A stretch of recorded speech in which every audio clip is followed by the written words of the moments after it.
really started to dig in about 20 years ago was that the brain is fundamentally a connection machine. Like the whole purpose and structure of the brain is just about deepening connections or loosening connections. So connect more, connect less, but it's essentially all about creating these webs and connections. And this session is all about the connections that we feel. But why don't we start with the beginning? Start right at the beginning with how you and I connected.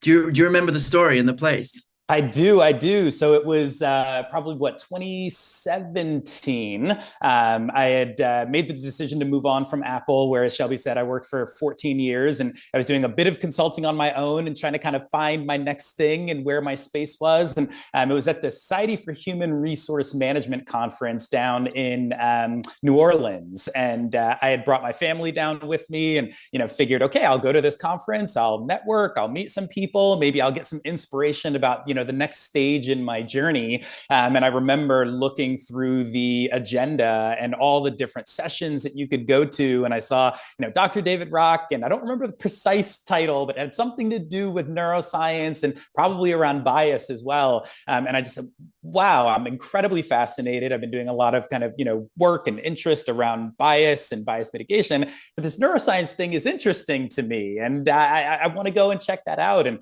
sat through the session and absolutely loved it. And I remember at the very end, I said, okay, I'm not going to go to the next session. I'm going to wait. And I waited for the line of people to come up and shake your hand and tell you what they thought, and, tell you how many of them have been following you for a while. And then I, came up and told you what I thought about the session and said, hey, I'm kind of in between some things right now. I'd love to have a conversation. And you were wonderful about sharing your info. And not much longer than later that day, we kind of found a quiet spot, sat for a moment, and you said, come meet a couple folks on the team. And, went through the interview process, met an incredible assortment of wonderful people through the interview process, and decided a couple different options. And this is the one that I wanted to explore. It was a great decision on my end. Yeah, I remember now, it's all coming back, kind of walking and talking as I moved around the space. And I was always really appreciated your intellect and passion and interest in this space. So I know you joined us, and initially leading the DEI practice, and had some really fantastic impact on our work. I remember we worked on optimal inclusion early on, just like this concept of finding just the right amount of inclusion, and that's been woven in. And I know you led a lot of really big projects that had a huge impact on thousands and thousands of managers. But I think one of the biggest impacts you had, and this was a huge connection we made together, was when the George Floyd murder happened in 2020. We were both, and everyone was struggling to sort of answer the question, what should organizations do in this moment? And we got together and started to write, started to think, and try to make those connections. And we came up with a kind of what became a bit of a mantra, which was listen deeply, unite widely, act boldly.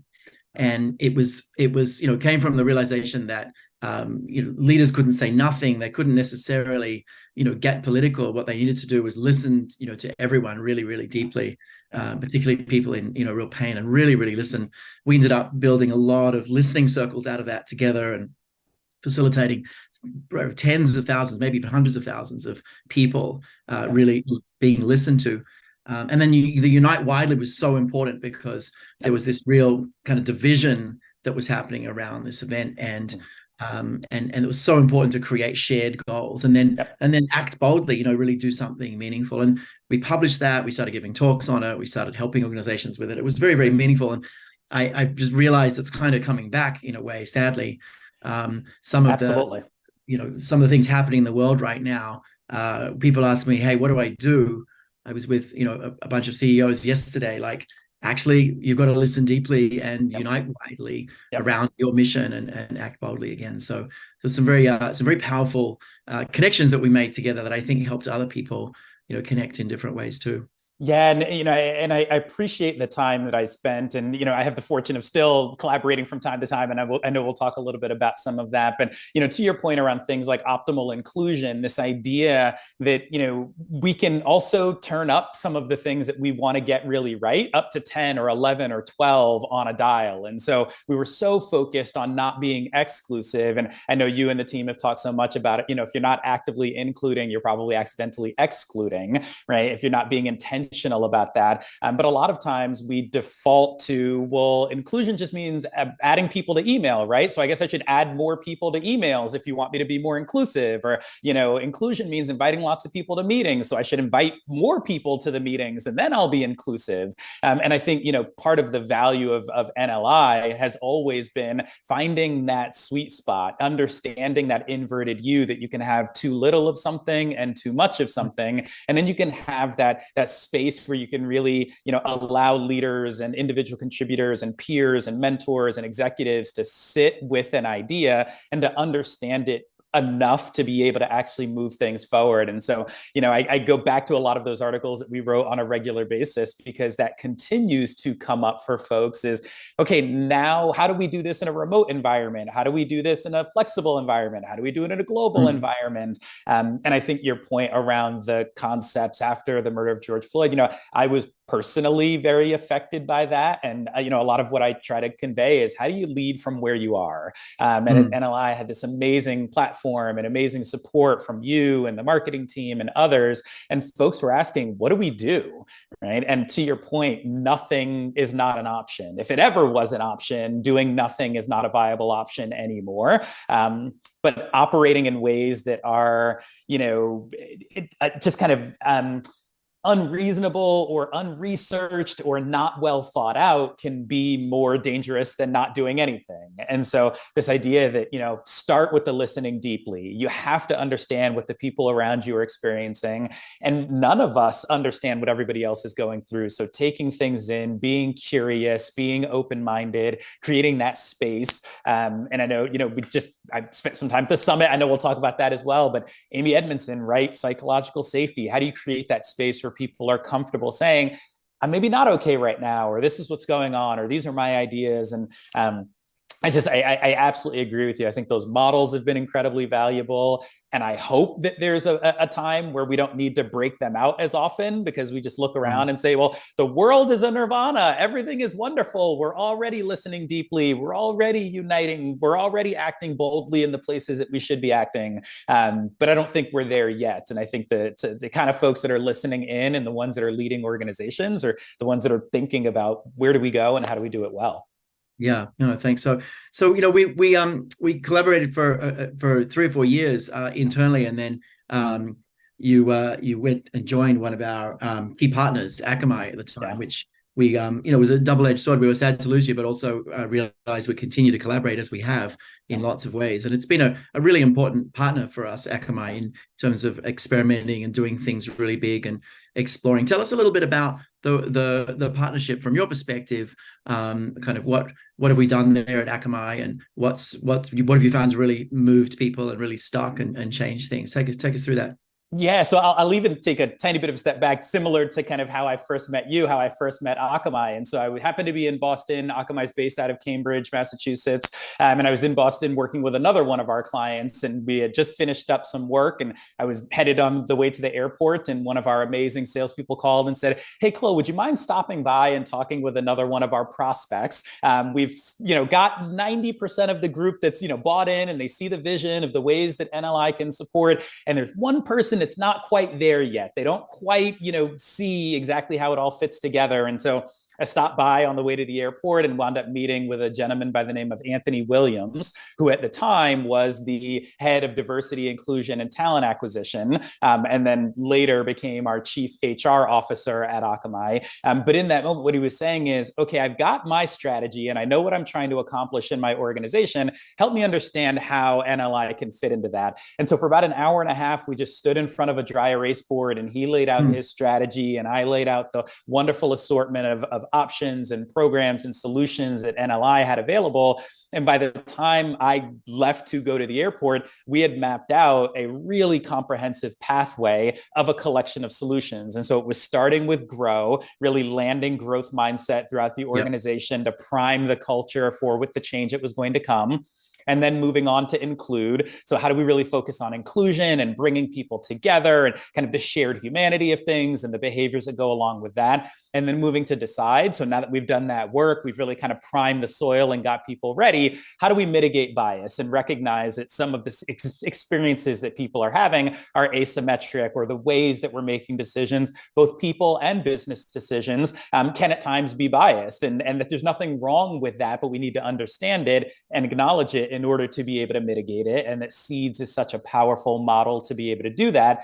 And then wrapping up with voice. And so this idea of how do we get people speaking up? So now we've talked about growth mindset, we've talked about inclusion, we've talked about inclusion through the lens of the SCARF model, and then mitigating bias through the lens of the Seeds model. How do you now get people saying, hold on, wait a second, I thought we were supposed to be doing this, but we're doing that, right? How do you create that space where people are comfortable speaking up? And so, as a part of all of that, obviously we deployed with them really successfully, had a number of amazing facilitators, and worked with the senior leadership over at Akamai. And then at some point, I decided, okay, the time is right. I've loved the consulting. I love the work that I'm doing. I love being able to have impact. I think I might want to go a little bit deeper and work with a single organization and see that all the way through, because the analogy I use, and anyone can tell me in the chat if they're insulted. So far, no one has been. I said, being, in consulting or being in a support system is almost like being an amazing aunt or uncle, versus being in the organization is like being a parent. And I've been both and am both. When you're the aunt or uncle, you give suggestions and recommendations, you give best practices, you say, I really think you should do some of these things. And then the parents either say yes or no, and you go back to your home and they go back to theirs, and they may take your advice or not. When you're embedded in the organization, if you choose to give your child ice cream every day, you're paying for dentist bills, right? You're going to own the long-term implications of whatever happens. And so that was exciting for me to be able to take all that I had learned at NLI, and I still do on a regular basis. I mean, we have so threaded SCARF and Seeds and growth mindset and speaking up through the organization that I get to continue to play around with a lot of these ideas and bake them into a 10,000 person global company, and really demonstrate that these are not unique to a location or a geography or a generation or an age bracket. They really are universal, and they equip us and support us with all of the other things that are coming. So that's a little bit of where it came from, and far deeper we can go. Yeah, no, there's a lot there. How, just particularly for those who don't know our work, and just maybe high level, but how did we get these 4 solutions out to your 10,000 people? What was the journey there? Just give us the summary of that, I guess. Yeah, so I'll give a quick nod to our global talent development team, who are absolutely amazing. And they were the ones that initiated a lot of the collaboration between Akamai and Neuro Leadership Institute. I mean, essentially, NLI wound up doing kind of in-person sessions, this is pre-pandemic, with the senior leaders, and then rolled out across the population with the scalable learning solutions. And then on top of that, kind of cohort-based capstones.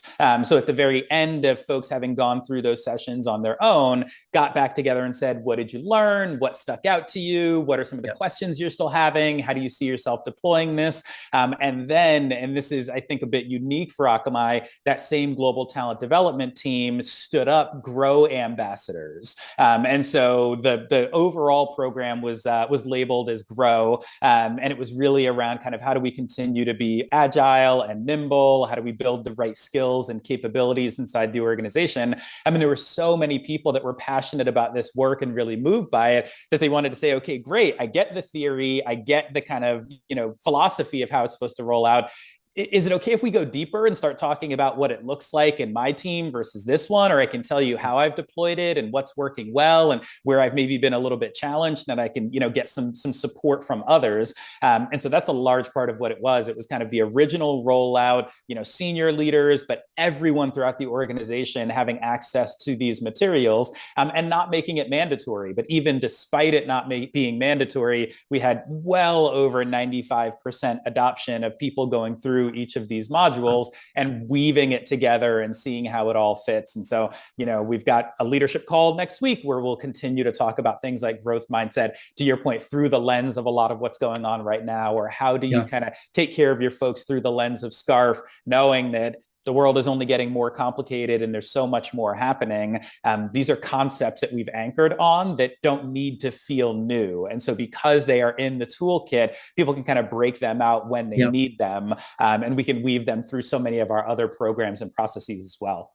No, that's great. 95% of 10,000 people is a great result. And I think that's, the power of this is when it becomes common language. And, I think of particularly SCARF and seeds are a bit like, it's a bit like Neo in the Matrix, where you suddenly see the data, like what's happening in someone's brain when they're reacting. You go, oh, oops, I created a fairness response, or a seeds issue. So it gives you this language to see in real time, or even ahead of time, just how to interact better and make decisions better. But congrats. Just a quick question from the chat, just without too much detail, how were things rolled out? Like, was it all 4 modules in 1 year or 2 years, or sort of how much time did you spend in each module, etc.? Yeah, we spent between about 4 to 5 months for each module. So we didn't want to put too much in. At Apple, we talked a lot about this idea of the gulp rate. So how much can you actually consume or ingest before you start to kind of spit things back up? We're a fast moving organization. So we said, let's put these out, make sure we've really embedded them, make sure folks feel very comfortable with them, and then continue to move things forward. Yeah, no, fantastic. That's that's really interesting. And I know, because you'd worked with us and really understood things, you were able to really integrate things a lot more. Tell us, like, how did you measure progress? Firstly, that's a question that came up, and then, like, how did this work impact your systems? What did you start to do differently at a system level?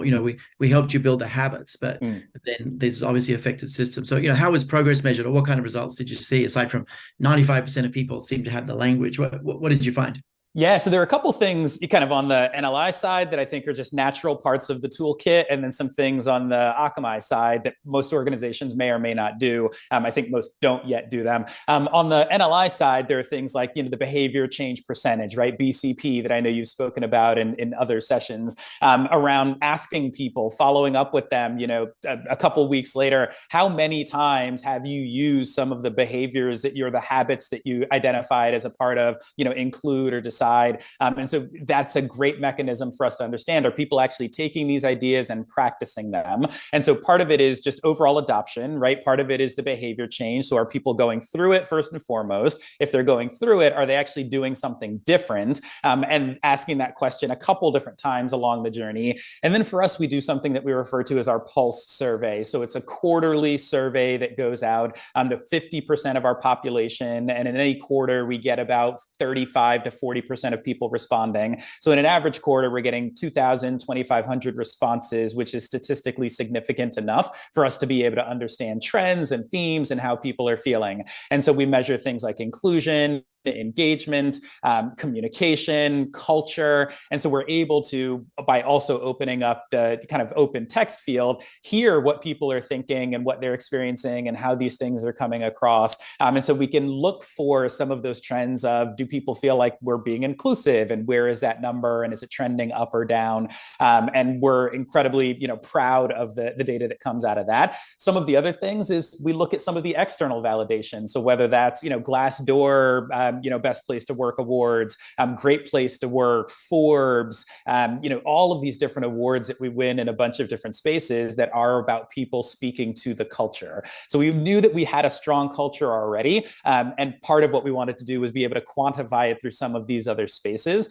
But some of it is also incredibly qualitative. And so, we heard people say, I don't know that we would have gotten through the pandemic without some real clarity around growth mindset and the SCARF model. I don't think we would have made the decisions that we made about our posture on remote work, which is quite unique in the technology industry, without understanding, distance bias and some of those other things. And so there are absolutely the things that you can measure, but I know sometimes we say, not everything that counts can be counted. And so some of it is saying, okay, how often am I hearing these things come up? And, how often am I hearing this from the senior leaders in our organization? I'm not kind of checking that with a tally, but I am looking for, recognition when I say, and that may spark a fairness threat. And people are like, yeah, you're right. Okay, no, we should totally rewrite that email, or no, we should totally, dial this up and dial this down. So I think for sure there are some of the quantitative elements, and there's some qualitative ones as well. Yeah, no, interesting. And what about the systems level? Let's think about that a little bit. And maybe we can talk about what you've done around flexible work, for example, and start to sort of segue into that conversation and sort of looking ahead. But yeah, what are some of the systems that you found you ended up changing based on the research and the frameworks? Yeah, so FlexSpace is our flexible work program, and that's the one that I'll kind of anchor on. But I think, another one that kind of sprang to mind for me is probably about 6-7 months ago, our compensation team, in coordination with our chief HR officer, worked to make the decision to change a lot of the bonus structure for the vast majority of our employees to an equity-based program. So there's a lot of upside potential, and it creates fairness threats. It creates a degree of some fairness rewards, a degree of certainty rewards. And so that was a mechanism where we said, okay, we want people to have ownership in the organization. We want there to be upside, and bonuses are wonderful. Yet how do we double down on that? How do we make it even better? And so again, looking through the lens of, well, what would it mean if we did this, not just from a cost basis standpoint or from a calculation standpoint, but from the reactions that people are likely to have. When we think about, we're doing a massive implementation around some technology, and our change management team, led by an incredible woman, a peer and partner of mine, is constantly thinking about what are the implications for our employees, and what will this mean in terms of seeds and in terms of scarf. FlexSpace, kind of at the tail end of the pandemic, if we can say that. I don't even know exactly when it maybe ended. We may still be in it, but probably about 2 years ago, our senior leadership essentially decided that we trust our employees. We believe in our employees. We have been successful working remotely. We're now going to give the option for over 96% of our employees to work remotely in perpetuity. And so people can work from home. We don't have entities everywhere throughout the world, so I can't get on a plane and go to Bali just yet. But I absolutely can live and work in Chapel Hill, North Carolina, and be successful in my role, and know that my leadership team trusts me to do the work that I need to do. And again, so much of this was predicated on, well, do we want people to come back? Well, how much of that is an experience bias? This is the way it's always been, so this is the way it needs to be now. How much of that is a distance bias, and how do we mitigate that distance bias and recognize that actually physical proximity is not a good proxy for whether or not people are doing good work, but it absolutely is a thing that can get in the way and, compromise our ability to really assess talent.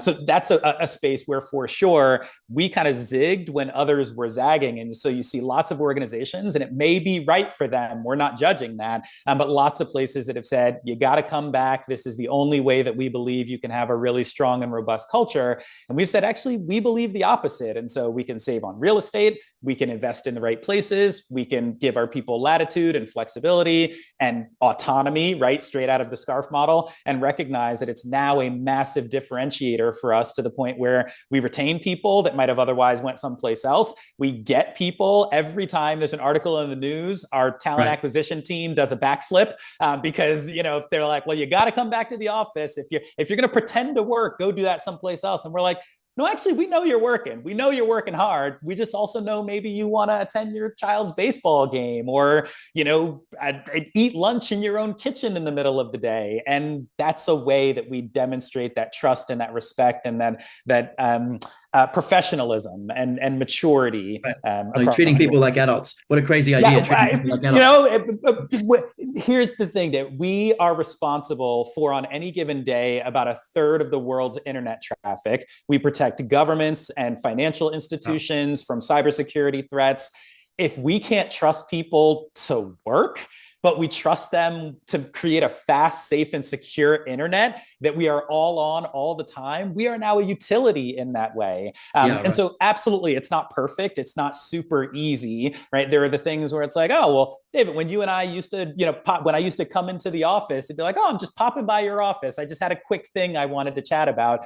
Now we just need to be more intentional about those things. Yeah. So, but tell me, what's the status quo? So you still have offices, and some people come in if they want, but no one's forced back in. Just give me the sort of, in a nutshell, what's the status quo with relation to flex work? That's precisely it. So we've got about 4% of our employees that are the ones you would normally think are, need to be in an office. So folks that are, cleaning, folks that are reception, folks that, again, we do some work with the government, so they may need a particular piece of equipment or some security. But apart from that, folks have the option to work remotely. So we do still have offices. We're making sure that those are vibrant and thriving. But on any given day, we've got maybe 10% of our population in offices around the world because they choose to be. Right, about 10% coming in, and the plan is to let people just make the decision going forward. That's our plan. I mean, we have doubled and tripled down in that space. We've, optimized our real estate portfolio. We have, talked about it with our board. Everybody's on board. And the other thing is we do want to make sure that when people want to come in, that they have great parking and great food options. And there's a bunch of other wonderful stuff going on. And we want to create those opportunities where, there's one of our sites in Krakow, Poland, does something that they call Together's Day, which is basically an anchor day. So one day a month, the third Thursday of the month, they have events where everybody comes in, there's some free food. They do virtual things as well so that other folks can feel included. And we were just chatting with our senior leadership team tomorrow, and they are absolutely on board with continuing to do those things. But there is no pressure to come back in. Yeah, no, there's a lot we can talk about this. And I know we've done a lot of sessions on this, but I just, it's the cliff notes from my perspective. There are, if you're a senior executive, it's scary not to have people in. It feels like a threat to your sense of status, right? It's like, you don't have the people around you, right? It's a drop in your sense of certainty. You're not sure what people are doing. You don't feel in control, which is autonomy. You don't feel connected to people, which is relatedness. And maybe it feels unfair if you're coming in and others are not. So you can get, a lot of threat response as an executive, imagining people are not there. The thing is with forcing people back in is it's an unexpected drop in people's ability to control their whole lives. It's not just where they work. People have organized like parenting around this, and even having children, right? Where they live, their mental health, their physical health. So forcing people back in who really don't want to be in, it's a really, really big threat response, A, because it's unexpected, and B, because it's across so many things. So the negative of sort of forcing back in is really, really big. And we're seeing that with people, voting with their feet. Unless, like Twitter, you want to lose a ton of people, and you're trying to actually lose, 40, 50, 60, 70, 80%, in which case, that's one thing. But so there's a lot of sort of obvious negative to forcing, but there's also a lot of non-obvious positives to letting people have this flexibility. And those who want to come to the office will do. But the big thing is, with this is like the talent pool you've got now. You've got an entire country to hire from, right? Well, we've got the world, because we're also a global organization. And I think, one of the things we've just tried to be really articulate about is that we are not in the position of judging anybody else's, status. They do what they do in their organization. I fundamentally believe, based on a lot of the things that I've learned and taught and supported when I was at Neuro Leadership Institute, is just be clear and unambiguous around your structure and the decisions that you're making. Right. And so you allow people to opt out if you say, hey, listen, you got to be back 3 days a week. And quite honestly, before I joined Akamai, the question was, hey, Khalil, would you consider moving to Cambridge? This role that you would be interested in potentially is going to be in Cambridge. And I said, I'm not. I've got family here. My eldest son was in school in North Carolina. That was not an option for me. And then FlexSpace started to be conceptualized, and they said, actually, we think this role can be done remotely. Would you be interested now? And the answer was yes, right? And so again, it's not a matter of saying this group is wrong or this group is right, depending on what your intended outcomes are. And if you truly believe the only way in your organization is to solve for X, that's the essence of strategy, right? Every organization has a different strategy for what they're trying to accomplish. I think the challenge, to your point, David, is when there's a dramatic mismatch in that, or when the things that are being being positioned don't actually resonate with employees. So I hear a lot of organizations say, well, we want people to come back because we need a healthy, thriving, vibrant downtown. And it's like, as an employee, why the heck would I care? What is that? Why would I trade that off for the ability to, do whatever I do at home so that the ecosystem can be, healthier? I think that's where some of the mismatch is. And again, we're happy. Yeah, no, it's kind of weird. I mean, there's three really big benefits. The first one is the talent pool, is you can literally hire from the whole country. Yep. The second one is that you've got individual productivity absolutely is better. The research on that before the pandemic was black and white, about a day a week more productive, letting people work from home on average. So individual productivity is better. And the third one is people are more sustainable. You've got more sustainable, healthy practices, which means people are, performing better as well. So, those are the benefits. That said, there's some interesting new research out that shows that that organizational productivity is better if there's some form of hybrid. The trick is if you just say, all right, you're all back in the office 3 days a week, that's not going to do it. And I think people are misreading that. But some form of hybrid, organizational productivity seems to improve. And the way we've been thinking about this is that there are clearly some benefits to getting people together, for sure, but they're not the people would be more creative. Like, people are more creative actually in their own space and having quiet time. There are benefits in terms of building relationships, sometimes doing deeper things that you can't, it's harder to do virtually. Yep. There are clearly benefits to this. The issue is, how do you get those benefits without the costs? And I developed a concept called the patchwork principle, which sounds like you're pretty much following, like have an anchor day a month. Yep. That gets those benefits when everyone's there, right? Yep. And we think it's fantastic to have that anchor day, even 2 or 3 days a month. And people won't react badly to that. They'll be like, yeah, that makes sense. Once a month, it'd be great to see everyone once a month.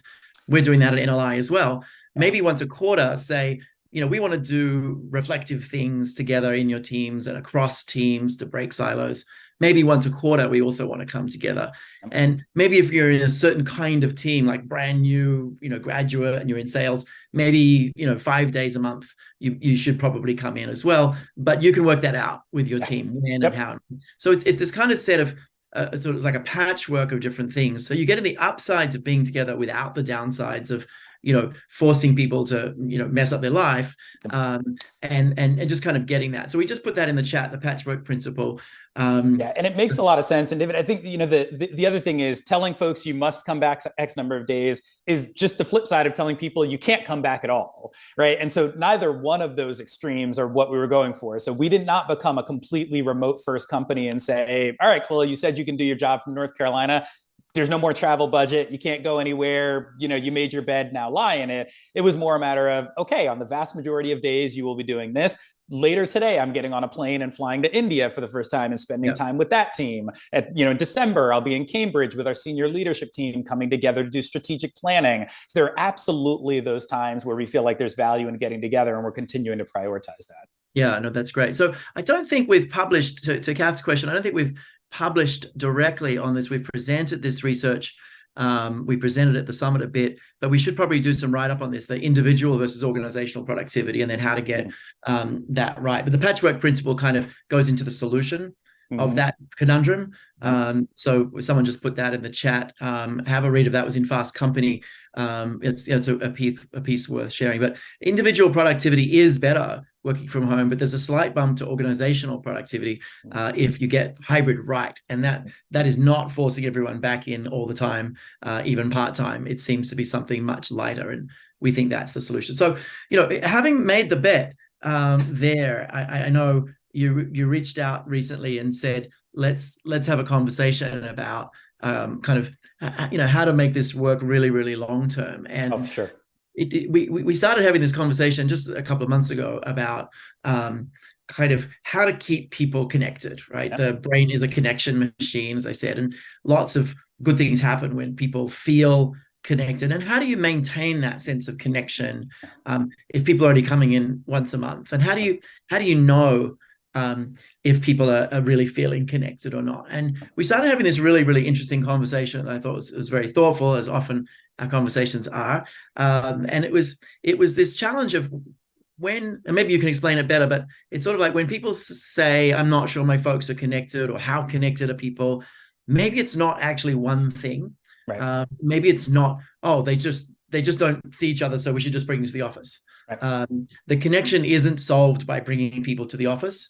The connection might be multiple things and solved in multiple ways. Put that in your words, and let's kind of dig into the conversation that we've been having. Yeah, and so I'll give it just an analogy as well, because I think to your point, David, the kind of the matrix example that you gave, that once you see something, it kind of changes the way that you can understand it. I think SCARF is like that for inclusion, right? And so, I used to say to folks all the time when I would present, in the past, folks would say, I don't feel included. And as a leader, you maybe didn't know what that meant. And now when you disaggregate it using SCARF, you can understand, oh, is it a certainty threat? And I should be providing more information. Oh, is it a relatedness threat? And I should actually be connecting them with folks more often, or providing more space for that. And as we were thinking through, connection, people kept saying, I want to make sure that our employees feel connected. I'm worried about people not feeling connected. And I was kind of pulling at that and saying, well, what do you mean? What do you mean? And folks kept saying they were talking about different things or describing it in different ways. And at one point, someone said, Khalil, I think you may need to go off and tell us what you think we mean, and kind of bring us together in that way, because we've talked so often about the value of shared language, that once you're talking about the same thing and you've clearly defined the problem statement or the opportunity or whatever, then you can start to measure it. Then you can start to affect it and go after it. And so really what we found is that kind of pulling this apart is that, there is connection to your role. So how connected do I feel to my job? Do I like the work that I'm doing? Do I feel, valued and respected? Do I feel like I get the rewards and recognition that I deserve and need? How connected am I to the company? So do I believe in the purpose? Do I believe this organization has a future?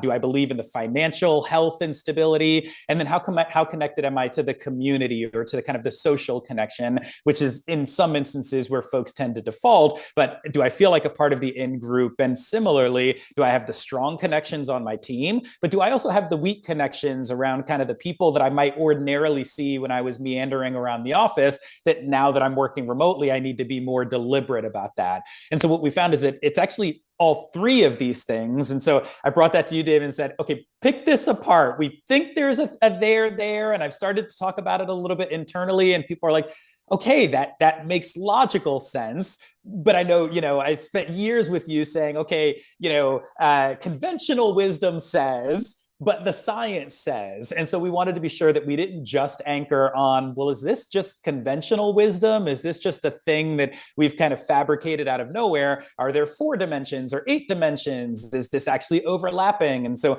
that's why I brought it to you and the amazing team and said, all right, poke and prod at this and tell us what we're missing. Yeah, so we do think that there's something here. People and people sort of default to, we need people physically to be together, right, for there to be connections. But I don't know if you've noticed, but the one of the biggest selling items these days continues to be very large sound canceling headphones. There's a reason for that, is that when you walk into offices, people are on headphones because they're trying to focus. And, going back to the office, putting aside the commute time, it's incredibly distracting trying to focus. So just, putting people together doesn't necessarily increase the quality of connections that they have at all. Right. So yeah, we've been starting to think about the 3 C's of connections, that there's your career. So you're connected to your career, which means, the work that you're doing feels meaningful. You feel like you add value, what's expected of you. You're making progress. You feel connected to your career, right? That's a whole type of connection. And a lot of that ties to kind of achieving your intrinsic goals. Like if you're a big autonomy person, that you can see yourself having more and more autonomy, as you're growing. If you're someone who really likes to, build relatedness and have really good connections, that your career, gives you that. And it also uses your strengths, that your career is allowing you to do your best work, right? So it's a whole lot of sort of motivation research around that. It's partly SCARF, it's partly strengths, it's partly also about the sweet spot of Csikszentmihalyi's flow. Like your work itself is not boring and it's not overwhelming. It's that sweet spot of you look forward to getting to work and you make a difference, right? Yeah. So there's a whole set of questions in that domain. Do you feel connected to your career? separately, there's do you feel connected to your company? Now, years ago at the summit, we had this professor, George Kohlreiser, really fascinating professor, and he came and talked to us about how people actually think of their company in the way they think of a person, and there's actually a sense of secure attachment to a company that's either there or not. Yep. And a sense of secure attachment is like you think about the company and you feel like they're going to do the right thing by you. You feel like you can count on them in just about every situation. And if they mess up, they'll clean it up. They'll be self-aware of that. But you feel safe. It's not psychological safety. It's more like secure attachment to that to that issue. So the company work is more like sort of the attachment research, and then there's the connection to the community, and the community connection is very clear. It's relatedness, right? It's in group. A big piece of that, of course, is your connection to your boss, right? Do you feel like your boss, do you have shared goals with your boss? Do you feel in group with your boss, or do you feel like does this person care for you? Absolutely. Competing goals. And then of course there's psychological safety research, which really is also SCARF. SCARF is the primary colors of psych safety. And so the connection to your team, SCARF with a big focus on relatedness, is really, we believe, really, really measurable.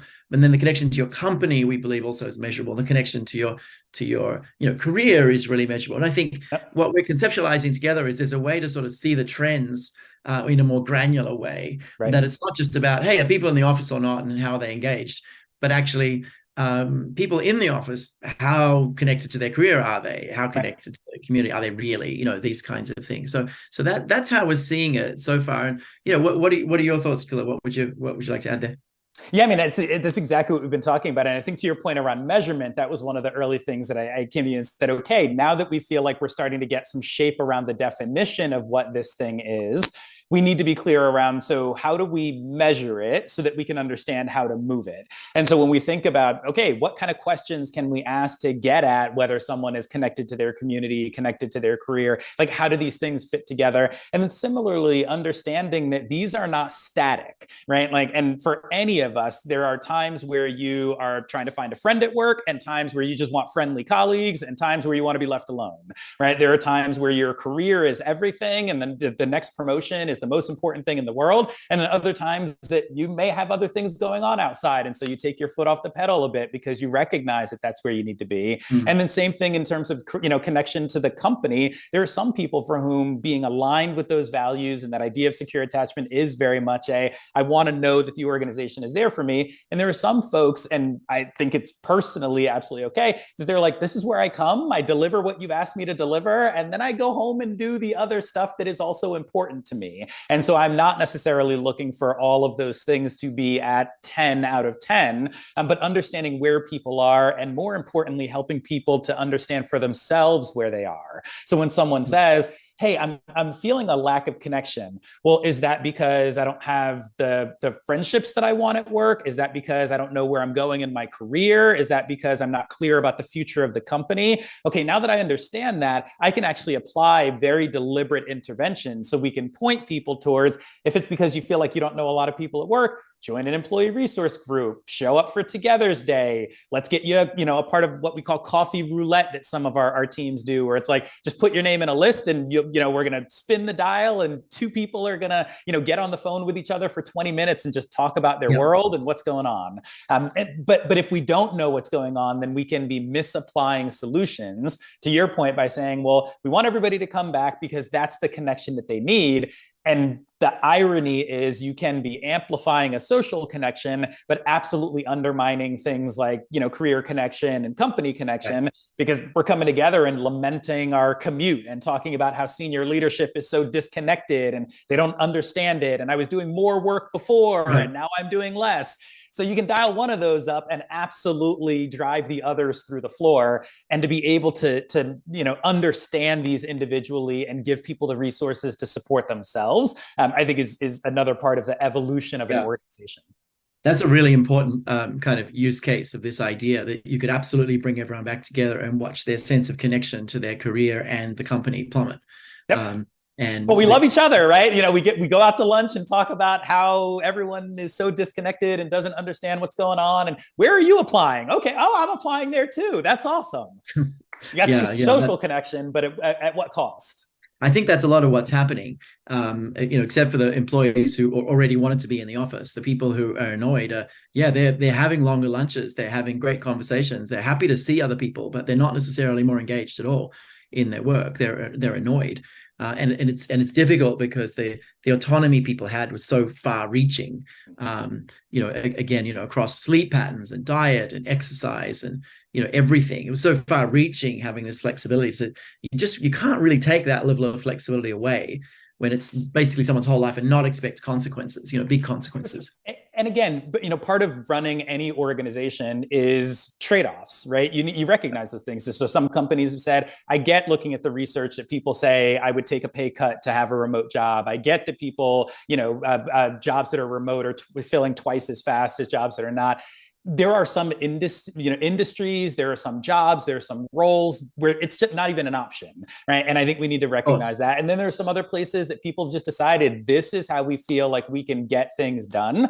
The question is always just interrogating that. And so is it going back to the only way to mentor is to be in person because that's the way I was mentored? Or is it truly there's no, I was talking to someone who's got a physical therapist. You can't do that remotely, right? Like I need to put my hands on you. I need to, and it may be that my apprentice needs to come in and see me put my hands in this particular place and massage the muscle in this way.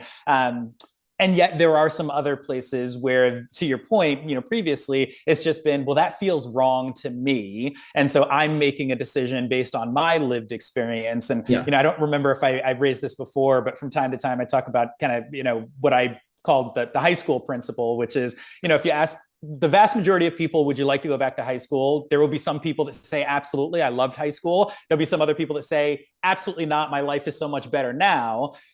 For a lot of our leaders, the office was awesome for all the reasons you described. They tend to live closer to the office. They tend to have, higher income. So they have some degree of childcare or resources or stay-at-home, spouses. If you're late to the meeting doesn't begin until you get there. When you come in, everybody's laughing at your jokes. So of course, those folks want to go back to the office. But if you're doing that and not recognizing that, and again, I grew up in the space of, diversity and inclusion. So we see overwhelmingly people from traditionally marginalized backgrounds or traditionally underrepresented backgrounds have said, I prefer it this way. We have an employee resource group for our disabled community that says, I've set up my office exactly the way I want it to be. Right. People who are neurodiverse have said, my lights are the way I want them. And I'm not worried about the overwhelming stimulus on a regular basis. So we've created a space where people feel like they truly can get their best work done. And we're benefiting from that and seeing our stock go up, seeing our productivity go up, seeing our employee engagement go up, and seeing the number of average applicants per opening go up. So we just need to mitigate any potential downsides. And we recognize it's not perfect, right? When we're all in the office, we see each other more often. We talk about family and friends and what'd you do on the weekend. So now we need to create space for those things and be deliberate in a way that we maybe didn't need to be deliberate before. But the fact that you could just happen into a good culture before is not a reason to not progress now. Yeah, absolutely. I think the patchwork principle is something that can really help because that quarterly time together, that not everyone will come in, but that quarterly time together really gives you a chance for those deeper connections and relationships, and people look forward to that time, and you're not getting the downside of the autonomy threat or of all the commute and all the wasted time, right? So I think there's a sweet spot of dosage of time together, sort of quarterly, monthly, and maybe some teams. But overall, I'm convinced that organizational productivity is much, much better when most of the time people are at home, they have the choice, and the people who want to be at the office can be at the office. Like there are certainly people who need to do that. Let me change gears for the last 3 minutes, then we'll wrap up. There was just it would be remiss of me not to share this, that one of the most moving sessions at the summit that we just had, we have our annual conference every year, and One of the most moving sessions, I think, was the one that you were part of with Kenji Yoshino, who's just an amazing brain, and Lindsay Ray McIntyre, who's the global head of DEI at Microsoft, Yep. and yourself, and then our incredible Janet Stovall, who looks after our internal and external DEI practice. It's just such a powerful session, and I think I think one of the highlights was one of the smartest people in the entire universe around DEI and the law. Kenji Yoshino, just really unpacking for us all what's really going on with the law and what's really happening there. And I just want to make a plug for that. If you haven't, if you weren't at the summit, I would just say that was such an amazingly powerful session, and that will be available to members. If you're a corporate member, we'll get that out to you. I just think it's a really important session. I think we may do a repeat. I think we're talking about doing a sort of a Friday where we just literally play that session at noon on Friday coming up. So, well, there you go. Thanks, Shelby. We're broadcasting this next week. So next Friday, we're actually going to play that session because it was such an important, powerful session.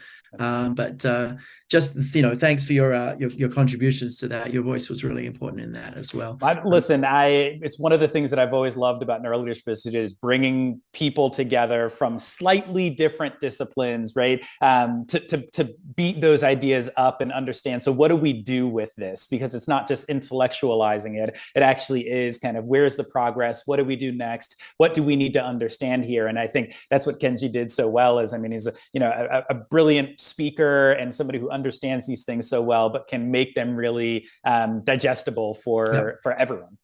Yeah, so we will present that next week, and this session is recorded as a podcast, I think as a webinar as well, but folks will be able to download this and listen to it in the next couple of weeks. Just Khalil, as we wrap up, and I'll hand back to Shelby in a moment, just a huge thank you for the ongoing connections. And I've had a ton of insights on the 3 C's of connections today, and look forward to digging into this further. I think there's something there that we need to unpack for people to create more language around this, and to turn down the sort of knee-jerk reaction executives are having with, we need our people to be more connected, so let's get them together. It really isn't necessarily the answer, and the research is very much supporting that. Well, as you say, regardless of where they go, these 3 C's are going to help them keep people connected despite that, right? So it may point them in a direction, but even if they've made their mind up, there's still value in understanding how connected are you to your career, your company, and your community. Yeah, no, fantastic. Thanks so much, Khalil. Appreciate the ongoing connections, and look forward to more. Thanks everyone for being here. Shelby, I'm going to hand back to you for some announcements and some research questions, and look forward to seeing you all soon. Bye-bye. Awesome. Thanks so much, David and Khalil. That was an awesome conversation. So now, as we mentioned, we have our research corner, and this is a polling time opportunity where we're partnering with our research team to make sure that we can collect your insights. So we're going to put that poll up, and there's a few questions in there, and I will go through closing announcements while that stays up for you to participate. So as David mentioned, if you missed Summit, which was an incredible experience, we do have an on-demand pass. So our team will share that link with you to where you can access all of the panels and conversations that made it such an incredible experience this year. And also we have our next virtual mini summit coming up. So the topic is going to be focused on leadership. So mark your calendars for December 13th. And that's where we'll come together to discuss a variety of topics surrounding leadership with some really great guests. Our team will also share that registration link there. But more information will go out in the future in the coming weeks. Insider Exchange. This is specifically for our senior executives. If you enjoy your Brain at Work Live, we think you'll love the Insider program. It's an exclusive opportunity to connect with our team internally and researchers helping us craft new innovations at work. So if you are interested in being in that, we'll also share the link in the chat. The podcast. If you enjoyed today's conversation, you love the podcast. As I mentioned before, there are seasons prior and also the current season now. So subscribe wherever you listen to your podcast to your Brain at Work. And this is where we officially say farewell. So thank you so much for being here. We appreciate you. As David said, next week, we're going to be broadcasting that summit episode, so you do not want to miss. And if you don't want to miss any episodes, we also have our season pass, which I know Evan dropped in the chat, but we'll share it again. If you want to sign up and make sure that you don't miss any of your Brain at Work Lives this season, you can sign up for our season pass to make sure you're connected. So have a great weekend, and we will see you next week.